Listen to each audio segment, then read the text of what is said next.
Hello everyone, Salt here. Welcome to the video. Today we are going to be taking a look at the melee weapon, the Hespar. Now in this weapon series, I take a weapon, I build it out, and I test that weapon on its own merits. Meaning I don't mix it with external factors that would increase weapon performance. That would be things like Warframe abilities, pets putting statuses on enemies, things like that. I just test the weapon, built out by itself, and I let the viewer make their own intelligent conclusions about adding those external factors. Now, the only difference is when I do a melee weapon is that I do use one external factor, and it is a pet putting statuses on enemies. So he acts as my primer that I use on every melee video. That way it's consistent. So, and it's because every melee weapon is pretty much going to use a mod called Condition Overload. And so to show a build without priming would be kind of disingenuous to how the weapon actually is. So that's the only reason why I use that one external on melee weapons. So, okay, let's get into the Hespar here. So the Hespar, I think, is probably one of the coolest looking melee weapons in the entire game. This thing is crazy. I'm trying to get him to sit normally with it. There we go. It is a gigantic heavy scythe. This thing is so cool looking. This is like my favorite fashion frame weapon for Necros. If the Ripkas didn't exist, this would probably be my Necros weapon. And honestly, I probably will switch to this for my Necros weapon just because I'm at the point where I don't really need extra loot anyway. So, you know, fashion frame beats functionality. But yeah, it's a really cool looking weapon here. Okay. So let's get into the build. All right. So interesting things about the Hespar is that it's heavy slash. So if you look here, the slash numbers are very high. Now, unfortunately, it also has a high impact rating. So that means that these two kind of compete for producing statuses. There's ways to increase that slash weighting, and that's going to, I'll go over those when I come to possible differences in mods. So, and I think that's about it for the Hespar. It has a above average range of 2.8 even without Prime Breach on it. The heavy attack, as far as the wiki says, the heavy attack is a little bit bugged as far as what it actually says for damage and what it actually produces. I can't really tell that myself just because I never really used this like before it was bugged, or if maybe it's always been bugged. I'm not really sure. But as far as the wiki states, it does less heavy attack damage than is stated on the chart here. So maybe someone in the comments will have some more information on that. But as far as what the wiki says, that's what it says there. So, okay, let's get into the mods here. So the first slot is the slot that has a lot of different options for it. So I'm just going to say prime pressure point for now, and then when I get through all of the mods, I'm going to come back to this prime pressure point slot and tell you the other options for it, okay? So prime pressure point is just flat damage, 165, great. Sacrificial Steel is 220% crit chance. This is our crit chance mod. Organ Shatter is 90% crit damage. Gladiator Might is 60% crit damage, and you also get a little bit of an extra effect on the bottom there, where you get more melee critical chance per combo multiplier. Condition Overload is going to give you 80% flat damage, stacking for each unique status on the enemy. So if enemy has like electric and heat, it'll be 160% damage. So Condition Overload is flat damage, just like Prime Pressure Point. But unlike Primed Pressure Point, you know, this one is capped at 165 because that's all it is. Condition Overload can get crazy numbers depending on how many unique statuses you can put on enemies. So Condition Overload is usually the better flat damage mod. There is cases to use both of them, though. So, okay, next we're going to have Berserker Fury. Berserker Fury you can look at as a 70% attack speed buff. So I know it says plus 35%, stacks 2 times, yada, yada, yada. But on a melee-focused build, you're going to be melee killing all the time. So you can just look at Berserker Fury as 70% attack speed, which is the highest attack speed buff you can get. Even Primed Fury is only 55. So Berserker Fury will beat that out. And then in these last two slots here, we have the stack with combo count mods. So we have Weeping Wounds, which is status chance stacking with combo count. And then we have Blood Rush, which is critical chance stacking with combo count. Okay, now we're going to go up to the 2 on the top here. So we're going to use Dreamer's Wrath in the Tennokai slot. This is going to increase your opportunity chance to actually press your little middle click button by 50%. I like that because I'm an older dude. I don't have great reaction speeds. And it gives you critical damage by 32%. So I think if this was just 32% critical damage, I think this would still be worth it. But for me, I really like that opportunity chance as well. So like for me, this is super, super worth it. But even if it wasn't just me, I think you would like that 32% crit damage. I think it's the best one in the slot here. And then for a stance, unfortunately, heavy scythes don't have any other choice other than Gale Force Dawn. So that's the only thing you get as a heavy scythe. It's pretty cool stance though. The forward light attack is very like swirly. It swirls around you, has a lot of range, hits a lot of things around you. And the forward block attack is okay. It has a little bit of swirls. It does some forward attacks that aren't really that swirly, so it doesn't hit a lot of targets. But then it like ends in this slam attack, which is a 360 slam. So the forward block is okay. It's like worth using sometimes. And the forward light is really nice. I'll use the forward light pretty much almost the entire video. Once in a while, I'll show off that forward block as well.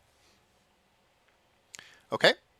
And then we go to the arcane here. So something important to know about like the melee weapons is you usually want corrosive or viral on your melee weapon. Now the unfortunate thing is that to put corrosive or viral on your melee weapon, you have to use two mod slots.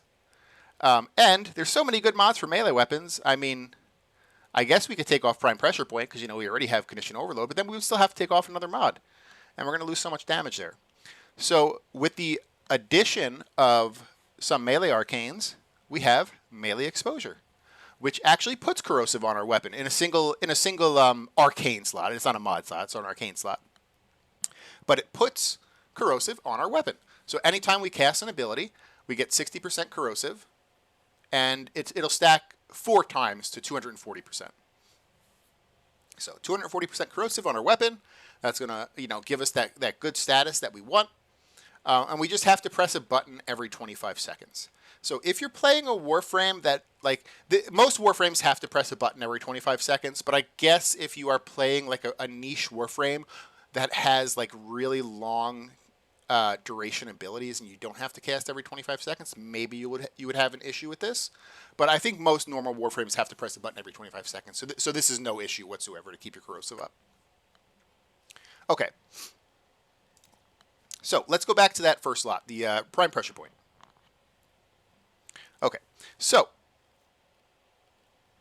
the options are Carnus Mandible. Carnus Mandible will likely be the best single target damage over Prime Pressure Point. So you would take Carnus Mandible and you would put it right in this slot. Keep in mind, Carnus Mandible is a different polarity. This is a dash polarity. So Prime Pressure Point also has pretty decent single target damage. It's just that you already have so much flat from Condition Overload that Carnus Mandible would likely be better than Prime Pressure Point in a single target sense. Okay. Now we go to the multi-target mod, which would be Primed Reach.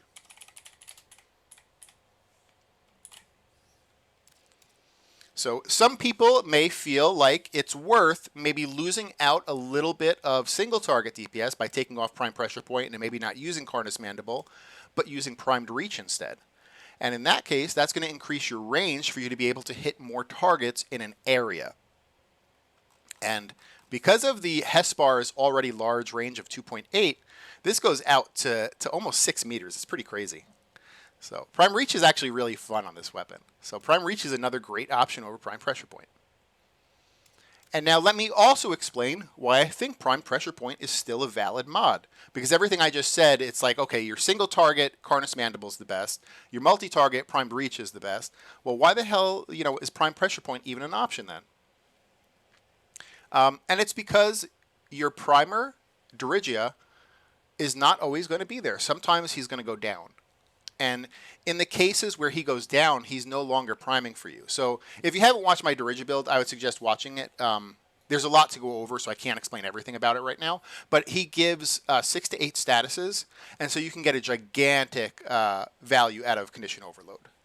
6 to 8 statuses times plus 80% melee damage is a crap load of flat damage. And that's why Prime Pressure Point is no longer very impressive with that 165, because you might be getting like 500 or 600 out of Condition Overload. But when Dirige goes down, and he will go down, because every pet will go down once in a while in Steel Path, when they go down, he's no longer giving you crazy priming. You're pretty much only getting what's on your weapon and corrosive, which might only be a few statuses. And so Primed Pressure Point is more of insurance in those times. So that's why Primed Pressure Point is still a valid mod on here, because it's more of an insurance on those times where Dirige does go down. But all 3 of those options are really good. Prime Reach is a pretty fun option because you get crazy range with the Hespar then. Almost 6 meters of range is pretty nuts. I'm going to show this video with Prime Pressure Point, but that is a really cool option. Okay, and then the 4th option, and I don't believe this is the one you should go with, but I'm going to show it anyway because this is the best option, is Sacrificial Pressure. So let me just type it here so it's separate. There we go. All right, Sacrificial Pressure. And the reason it's the best option, because, it's only 110% melee damage, so why would it be better than Prime Pressure Point when Prime Pressure Point is barely the best option? And it's because it's a set mod. It's a set melee mod. So by using Sacrificial Pressure, you boost up Sacrificial Steel's crit chance. So you get a lot more crit chance out of Sacrificial Steel. And then Sacrificial Steel will also boost Sacrificial Pressure up a little bit. It won't be higher than Prime Pressure Point.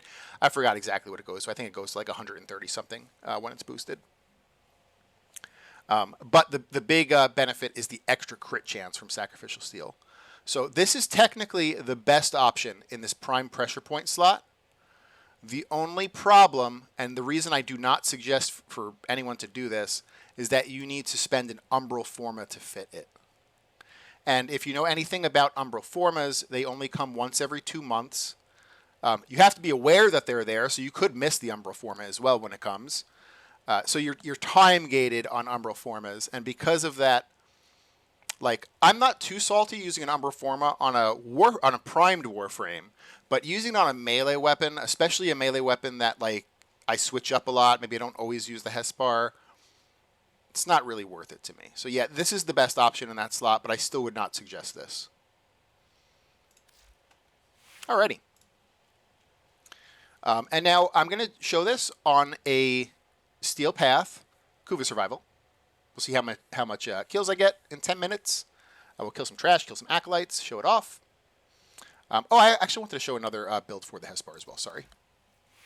I do this on all my melee builds, because the other way that people play melees, and actually the way that I mostly play melees, is as a secondary kind of weapon. I don't actually like playing melee as my main damage source.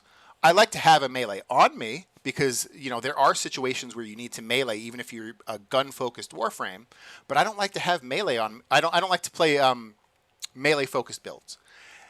And if you don't want to play a melee-focused build, but you still want a strong melee, you need to build this differently. And the big differences are all these conditionals here. So Berserker Fury needs you to get kills before it stacks up to a reasonable attack speed level. Weeping Wounds needs to stack with your combo multiplier. Blood Rush needs to stack with your combo multiplier. And then Melee Exposure needs you to be using abilities while your melee's out for you to get the corrosive.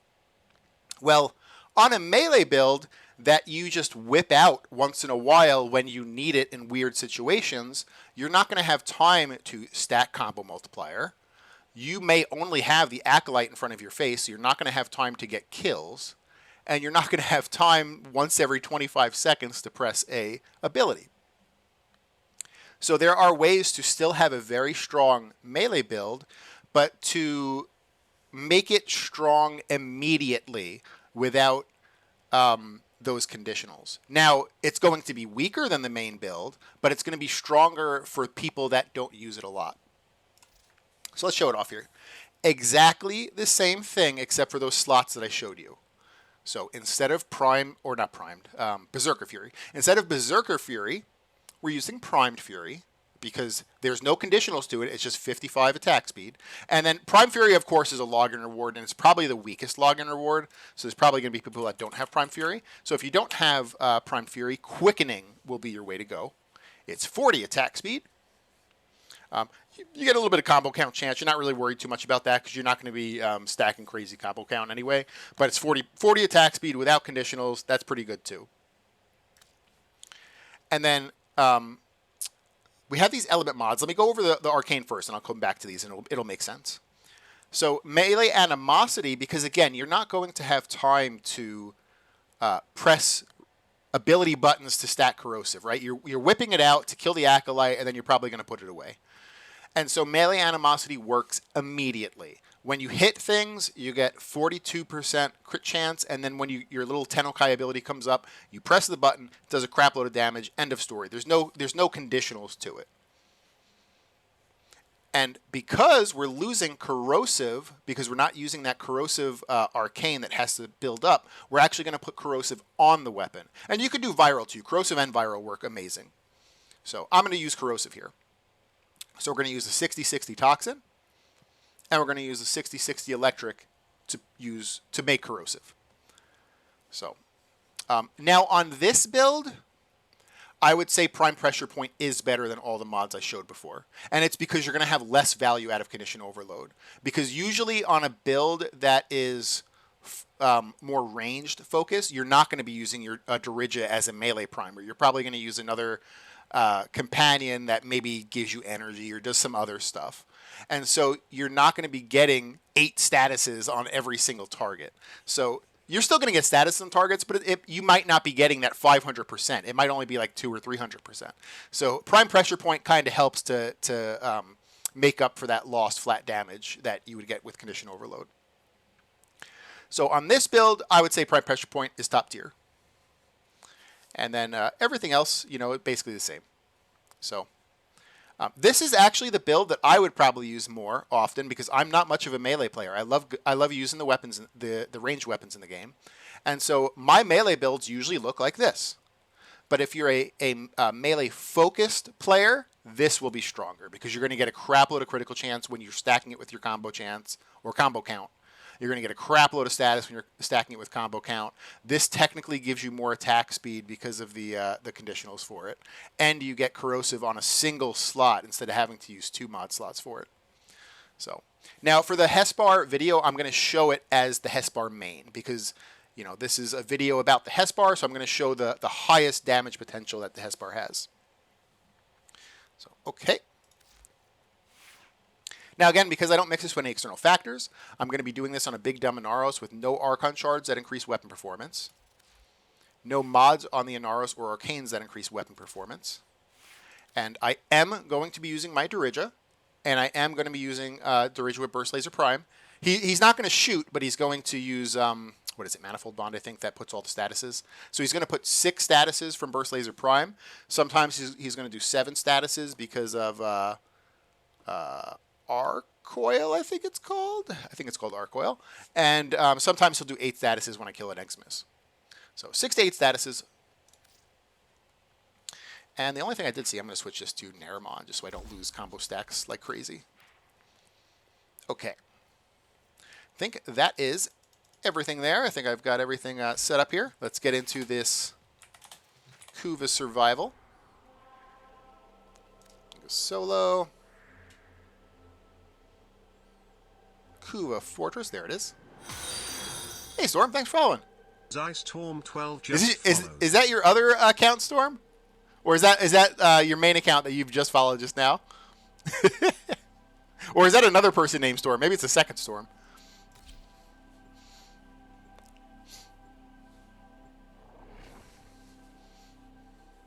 That's your main account? Gotcha. How are you doing this morning, Storm? Scans show Grenier are harvesting Kuva nearby. Oh, actually, I'm going to explain something too. So I subsumed an ability that is basically just like kind of a bullshit ability. Hey, Boots. I assumed an ability that's kind of just like a bullshit ability, just so I can press it every 25 seconds to get my corrosive stacks up.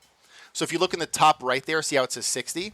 Now if I press it again, it's going to go to 120, and it'll go up to 240. Now, normally a Warframe will have an actual useful ability that he could press every 25 seconds. I don't want to be pressing those on a Naros because I don't want to do any kind of damage that's outside of the melee. So I just put a stupid, I think it's called Infested Mobility I used. It just increases movement speed. It's pretty dumb. But it's just an ability that I can press every 25 seconds to trigger that corrosive. And then I'm also, once in a while, going to be using my 3 to give myself armor and status immunity, and that's the only thing I'm going to be using. Okay. Well, except for Infested Mobility, like I said. All right, let us start it here. Let me stop running my mouth, and we'll show the Hespar off. Again, probably like one of the coolest looking melee weapons in the game.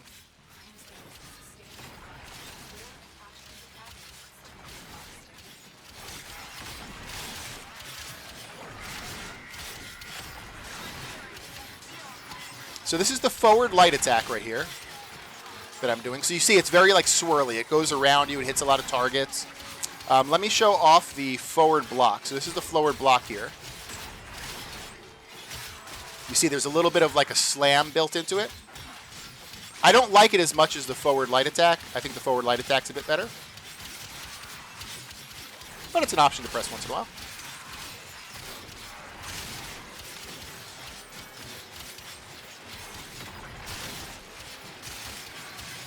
I'm doing well, Storm. I was doing a lot of gardening throughout the weekend, so I wasn't on too much. And today I have to mow some grass.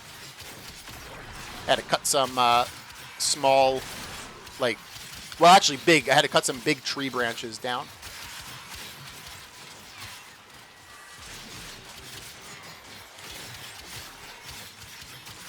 So I was doing that all weekend, gardening and cutting tree branches.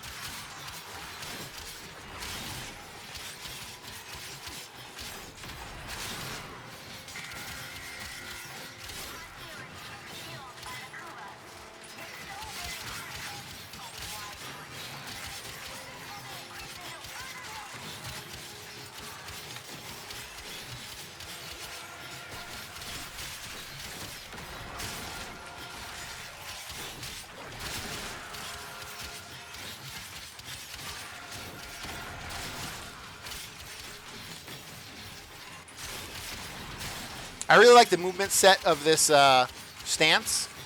Well, some of them I don't like. You know, there's this one right here. I'm going to lose a little bit of stacks, but I'm going to show it. So there's this one right here. I don't really like that one. I think you can do it while you move forward, too, if you just press. No, you can't. You have to stay still. Yeah. I don't really like this one. You have to stay still, and it's just a slash, slash, and then a downward hit. So I mostly just use the forward light.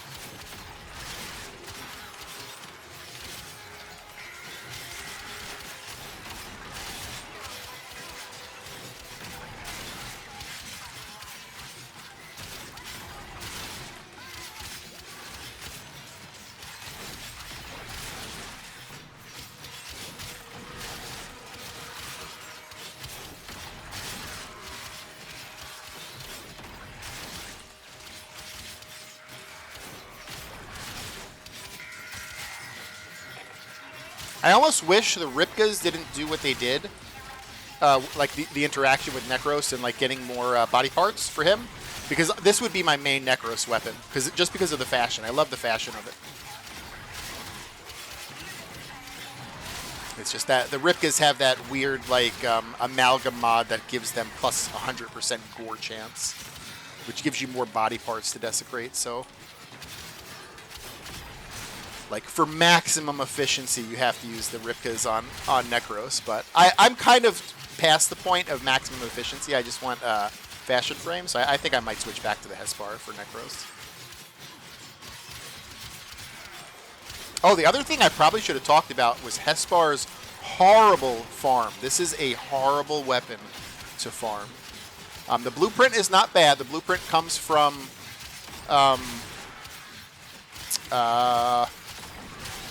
Zarman bounties. So higher level Zarman bounties, but it's still not too bad.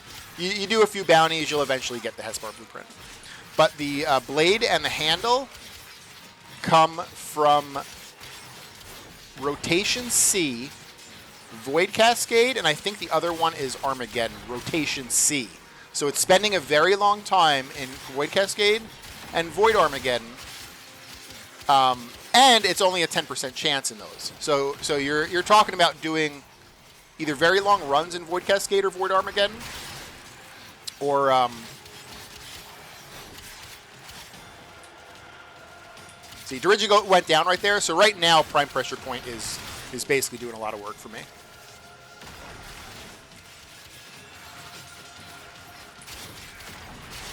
So showing this, like going against the Acolyte there, I've used a lot of melee weapons that were a lot better against the Acolyte. This one wasn't bad, but it was a lot slower than, like, let's say the Neferi video.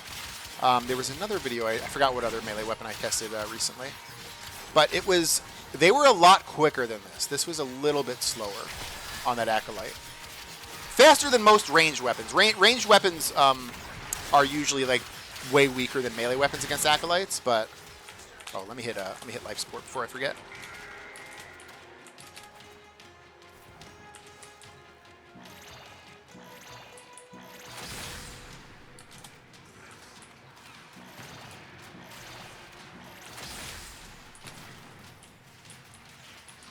Oh, I hate this part of the map. There it is. Like, I know there's a door somewhere to go in. Alright, let me go back out there and slay again. We got 4 more minutes to show off the weapon and get our kill counts up, so we can compare it at the very end. Well, we could see what the kill count is at the end. And then eventually I'll do another tier list eventually when I get enough melee weapons to compare it to each other. And then we can compare this to all the melee weapons, just like I did with the ranged weapons. Or some of the ranged weapons. I didn't do all the ranged weapons yet.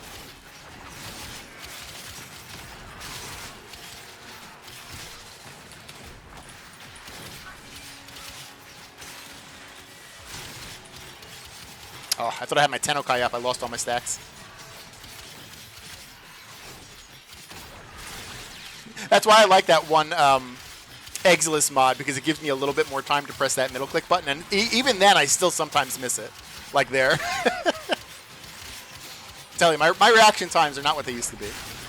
I'm not too old. I mean, I'm 37. I'm not, like, ridiculously old, but my reaction times have been getting slower.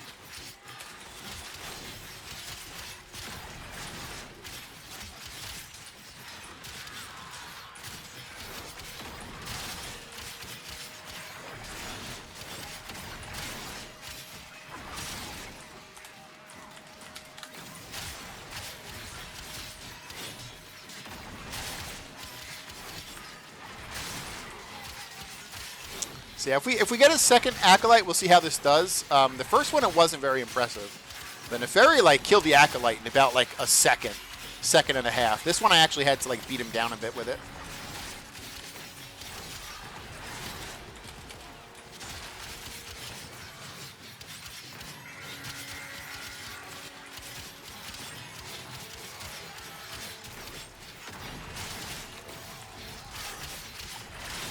The Dirigigo went down again.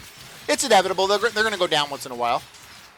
But when they do go down, that's where Prime Pressure Point really does its work, because you're not going to be getting as many statuses. So there is still a place for Prime Pressure Point. But Carnus Mandible is definitely a great option, and then Prime Breach is definitely another great option. All three of those are top tier for that slot. And if you're going to use the ranged focused melee, always use Prime Pressure Point, because you're going to have to help out Condition Overload in the flat damage department on those builds.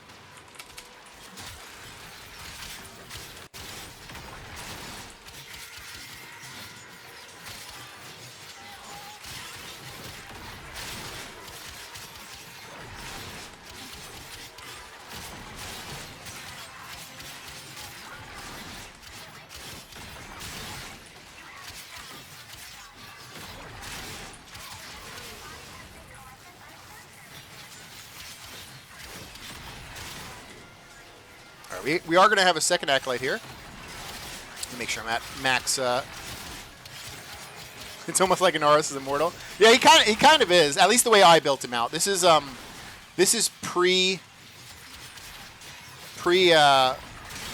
Okay. The heavy attack killed him really quick. The heavy attack killed him really quick there. The light attacks, though, were a little bit meh on him the first time we fought the Acolyte. This is pre-patch Inaro, so I still have my dumb, fully healthed out Inaros build before they actually gave me useful abilities. So I do have to actually like do another Inaros build that actually uses his abilities soon. So this one is just more of a health tank build, which used to be the way to play Inaros, but not anymore. I do have to build, because now he actually has good abilities. He like summons cats. He puts a crap load of corrosive on things. He does all kinds of weird stuff now.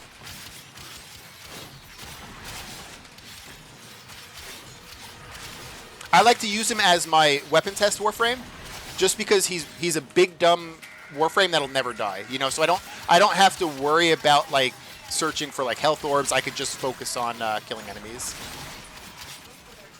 All right, so 547 kills in 10 minutes. Let's head to extraction there. I can't exactly remember what the Nefari's got. I think the Nefari's got more than this, though. I think they might have got more than 547. 548 now. I think something just died from a slash proc. I'll have to, after this video, I'll go review it. Maybe I'll put it in the comments. But pretty good. I mean, it's a pretty good weapon. I think there's more fashion frame potential in this than there actually is like usefulness to it. I think there probably are other melee weapons that are stronger. But I mean, look at this. You can't beat the fashion potential. That's a crazy looking weapon.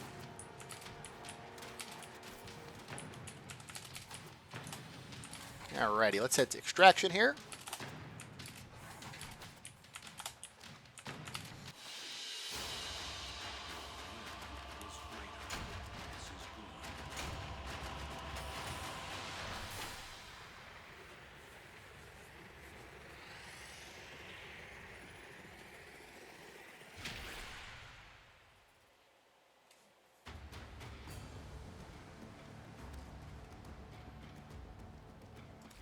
All right, so Hespar, definitely a fun weapon. Definitely really nice looking weapon. The big challenge for you is going to be to actually get the Hespar. I had to like recruit a group of people to do C rotations of Armageddon and Cascade for a long period of time before they finally dropped. Doing Cascade is not too bad because it's actually a pretty damn good arcane farm. Like you can actually make a lot of plat by selling arcanes that you get from Cascade, or if you still need those arcanes, you can get a lot of them doing Void Cascade. But Armageddon, on the other hand, is like the worst game mode. The Void Angels you face are baby Void Angels that don't even drop pinions, so you can't even get pinions to get your 35,000 Kuba for the week. It's a slow game mode. It's annoying. It's boring. It summons no Thraxes, so there's no potential to get any arcanes. So the C rotation of Armageddon, like the C rotation of Cascade, actually kind of useful, not too bad. But the C rotation of Armageddon, oh my goodness. I feel sorry for you guys. I hope you get it quickly, but it may take a while. So if you like the video, consider giving it a like. And if you haven't subbed yet, consider subbing or tell me what I can do to earn your sub. And thanks for watching, guys. I hope you guys have a good day. Bye.